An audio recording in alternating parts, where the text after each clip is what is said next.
During this coffee conversation, the keynote speaker, Dr. Ian Clark of Clark Farms, points to Vietnam as proof that transformation is possible. He says organized production systems there have lifted smallholder farmers into middle-income brackets and pushed some into higher-value products. Clark believes Uganda can achieve the same by improving farm discipline. Let's face it, so many farmers are getting really poor prices because they're poor practice, poor quality, and local traders taking their coffee for nothing. So we want to put together both. We want to see that there's quality coffee, that there's good practice at the farm level, that there's consistency of supply and reliability. Because we don't want to see anybody who's saying, I'm promising people we'll give them 3 containers a month and then they can't supply. And that, then they break contracts and stuff like that. We're going to stop all that nonsense as far as Uganda is concerned. We want to raise the level of Uganda's coffee to something that becomes a household name.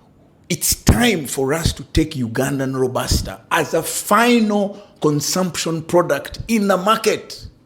But it means we have to start at the farm. How we handle the trees, how we handle the beans. Don't let goats and chicken be running over your coffee as you're drying it. The government is now formalizing the coffee sector at scale. The Ministry of Agriculture has so far registered about 1.65 million farmers, says the Quality Assurance Officer at the Ministry. At least we've registered 1.65 million farmers, and there has been a rollout. I just checked recently on our website. There has been a call for farms to register the remaining 1.2 million farmers. Already you're fetching the money. I'm telling you, we are buying green bean at $10. So imagine with the current capacity of close to 500 metric tons, if 40% of that could be bought at $7 and above as green bean.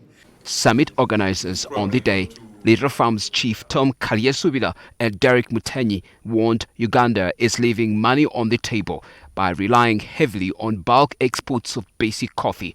They say the future lies in direct trade and value addition. This kind of bulk our coffee, put in a container, then it gets to Germany. Because I'm able to talk to the roaster directly, I'm able to sell a kilo of coffee from €6 to €8. And when I found that out, and I realized there were so many farmers who can also make a ton or come together to pool their resources, for me it made sense to have this platform. Because more often, we test coffees and then we score them highly. But then when they reach the destination, they are scored low. Why is that? It's because sometimes we don't actually pair the product we are selling to the right people. There is consensus here that Uganda's coffee sector is at a clear turning point. The next phase of growth must focus on value. How much of the global coffee dollar actually returns to the farmer? Malcolm Sime, NTV Tonight, Business, Kampala.